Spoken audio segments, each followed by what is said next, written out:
Madalas ituring na tahimik, reserve o mahiyain ng mga introvert. Iniisip ng iba na ang mga taong mababa magsalita o laging nasa background ay walang kapangyarihan, mahina o madaling hindi mapansin. Ngunit sa ilalim ng kalmadong anyo ng isang introvert ay nagtatago ang isang banayad at halos taktikal na katalinuhan. Hindi tulad ng mga extrovert na umaasa sa lakas ng boses, puwersa o komprontasyon para makontrol ang sitwasyon. Ang mga introvert ay gumagamit ng perception, enerhiya at atmosfera sa paraang hindi nakikita ngunit sobrang unsettling.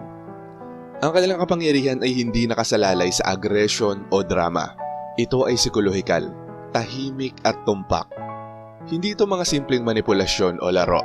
Ito ay mga instinct para sa kaligtasan, mga panangga sa emosyon at estratehiya ng presensya na may impluensya na parang bulong sa madilim na silid.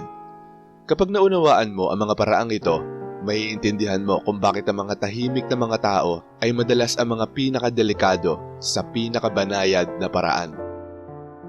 Narito ang mga lihim na paraan kung paano nagtatanim ng takot ang mga introvert sa iba nang hindi nila namamalayan.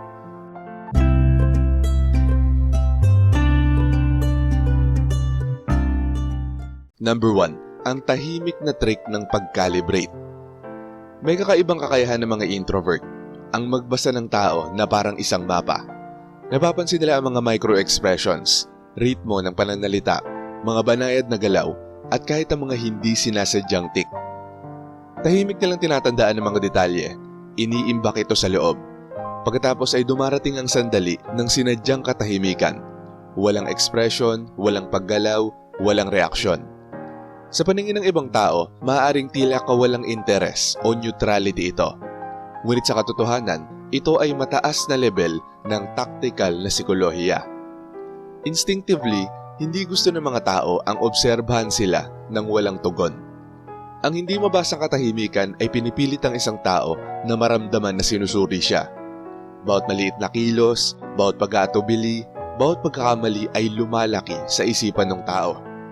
Hindi ito komprontasyon, ito ay pagsusukat. Isang takot ang lumalaki unti-unti, hindi binibigkas at panloob. Anong napansin nila? Ano ang alam nila na hindi ko alam? Ang takot dito ay tahimik, nakakasira at malapit sa puso. Yumayabong ito sa kawalang katiyakan, unti-unting kinukubkob ang kumpiyansa nang hindi nagiiwan ng bakas. Number 2, ang patibong ng conversational vacuum.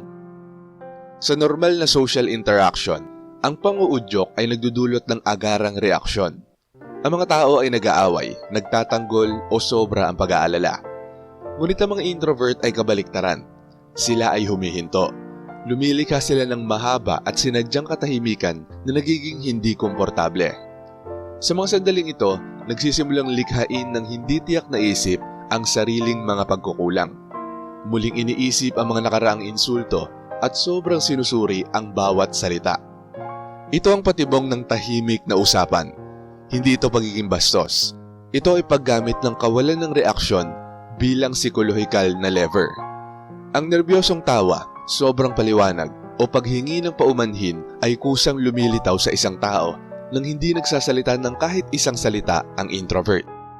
Natatakot ang mga tao dahil nilalabag nito ang kanilang mga expectations. Inaasahan nila ang reaksyon, pagtutol o sinyalis ng kahinaan. Ngunit sa halip, nakaharap sila sa katahimikan. Ang unknown sa anyong ito ay nagiging tahimik ngunit makapangyarihang sandata. Number 3, ang mirror back energy reversal. Kayang ibalik ng mga introvert ang kilos ng iba, hindi sa pang-aasar, kundi sa pamamagitan ng kakaibang precision. Kung ang isang tao ay yumuko, tumaas ang boses o sumusubok mang-intimidate, minimirror ng mga introvert ang postura, ritmo o tono, ngunit may sinadyang kalmadong kilos. Ang epekto ay banayad, ngunit labis na nakakalito. Nararanasan ng tao ang sariling enerhiya na bumabalik sa kanya, bumagal at bahagyang naging iba. Ang mensahe sa ilalim ng kamalayan ay malinaw. Nauunawaan kita ng husto na kaya kong maging ikaw at hindi ako natatakot. Nilalabag ng teknik na ito ang hindi nakikitang hierarchy sa interaksyon. Ang mamirror ng walang pahintulot ay nagdudulot ng hindi komportableng pakiramdam dahil ito ay tumatama sa primal discomfort ng tao. Instinctively ayaw ng mga tao na gayahin sila sa psikolohikal na paraan, lalo na ng isang tahimik at unreactive. Ang resulta ay tahimik na takot na itinatanim hindi sa konfrontasyon kundi sa pamamagitan ng kakaibang empatiya at precision. Number 4. Ang banayad na threat ng kaalaman. Masusing archivist ang mga introvert. Natatandaan nila ang mga detalye na kadalasang nakakaligtaan ng iba. Mga pahayag na walang saysay, biro, pangakong nagdaan lang o maliit na mga pagkakamali.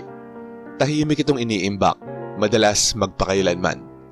Pagdating ng tamang pagkakataon, ang isang simpleng pahiwatig lang ay kayang guluhin ang isang tao. Naalala ko nung sinabi mong, ang nakikinig ay hindi natatakot sa aggression. Natatakot sila sa pagka-realize na may nakapansin, tinandaan at minimorya. Lumilitaw ang tanong na, gaano karami ang alam nila? Gaano karami ang napansin nila? Ang tahimik na kamalayan na ito ay nagdudulot ng pag-aalala. Hindi kailangan magbanta ng direkta ang mga introvert.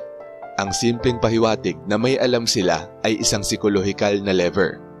Ang subtle na memorya ay nagiging sandata, tahimik na nagtatanim ng pag-iingat at takot.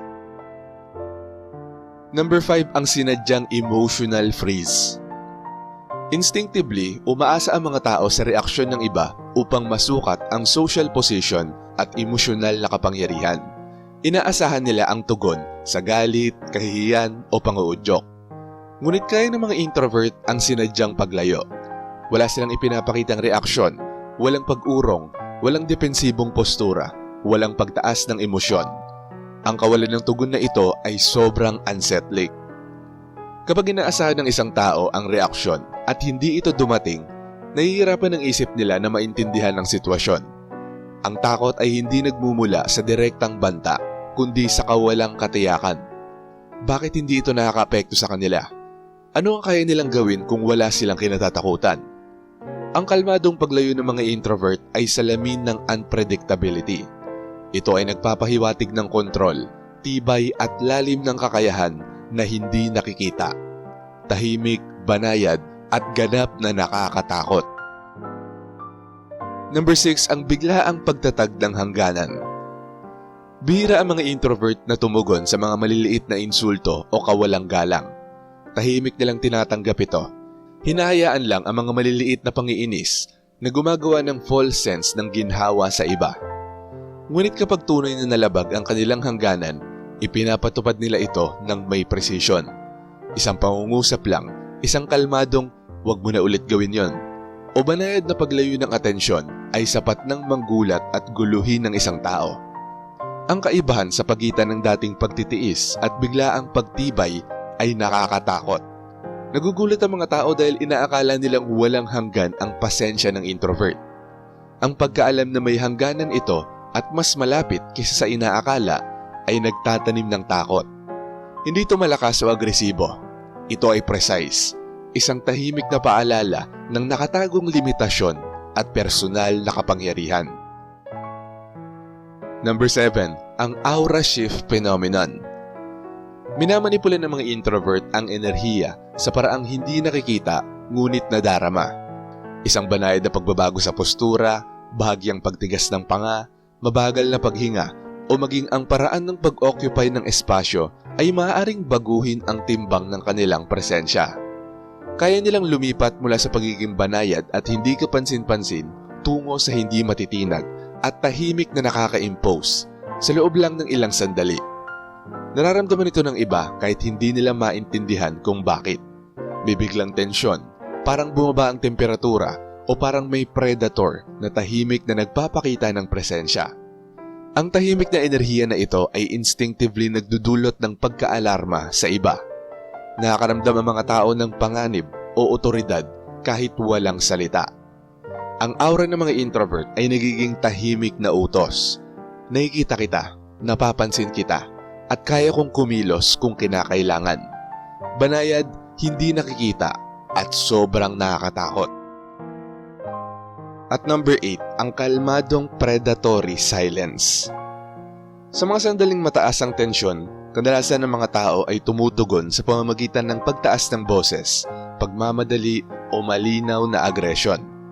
Ngunit kabaliktaran ng ginagawa ng mga introvert. Sila ay umaatras sa loob, nagiging mas tahimik at maingat. Ang katahimikan ay nagiging sandata ng psikolohikal na dominasyon. Kaugnay ng primal instincts ang katahimikan sa panganib. Kapag hindi matukoy ng isang tao ang susunod na galaw ng tahimik na individual, binabalot ng mga senyales ng pagkabahala ang kanilang isip. Ang katahimikang ito na sinusukat at kontrolado ay nagiging sandata. Ipinapahiwatig nito ang pasensya, kalkulasyon at ang nakatagong kakayahan. Hindi kailangan ng mga introvert ng lakas ng boses para mangibabaw. Ginagamit nila ang hindi nakikitang kontrol at nagdudulot ng takot sa pamamagitan ng hindi pagtugon at pagpapaubaya sa kawalang katiyakan. Ang tunay na kapangyarihan ng isang introvert ay wala sa konfrontasyon, drama o lakas ng boses. Ito ay nasa banayad na mastery ng perception, enerhiya at anticipation. Ang takot ay itinatanim hindi sa pamamagitan ng aggression, kundi sa pamamagitan ng maingat na pagmamasid, pagpipigil at orchestration ng presensya. Ang katahimikan at kalmadong pagkakatigil ay hindi kawalan. Ito ay makapangyarihang sandata ng impluensya.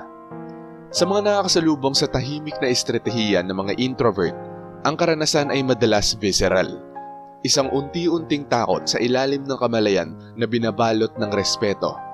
Banayad, hindi nakikita at hindi matatawaran ang kapangyarihan. Itinuturo ng mga introvert na ang tunay na kapangyarihan ay hindi sumisigaw. Ito ay bumubulong, nananatili at binabago ang realidad nang hindi kailanman tuwirang napapansin. Shoutout sa mga nanood at nag-comment sa bagong upload na to. Shoutout kay Marie Delight Worker. Sabi niya, "Very true yan, Sir AP. Kahit saan man ako magpunta, lagi akong vigilant sa kapaligiran.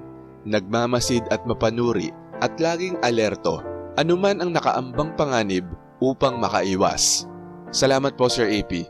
And God bless always." Sabi naman ni Vicarus, kaya slow mo ng mga introvert ang kapaligiran at may galaw na malaninja kung nasa alanganing sitwasyon. At ayon naman kay Akoni Akoto, shoutout Sir AP, thank you so much dahil every videos na ina-upload mo ay nakikilala ko ng husto ang aking sarili na isa pala talaga akong typical na introvert. Halos lahat ng sinabi mo ay tumpak at naglalarawan kung ano ako. Sa totoo lang, I'm struggling kasi madalas ako na misinterpret ng karamihan kasi hindi ako vocal at instead na magsalita ay mas pinipili ko na lang manahimik kaysa makipagtalo. Salamat kasi nandyan ka at lubos naming nakikilala ang sarili naming mga introvert. God bless po at more inspiring videos. At shoutout din kila Annalyn Granada, Princess Fernandez, Taurus Man, Pax Tumulak, Lipulinho Luwab Kauyan Jr., Lorena Bintas, Kay Molino, Ramlat, Jola Short Video, Mark Anthony Arsenas, at kay Cathy.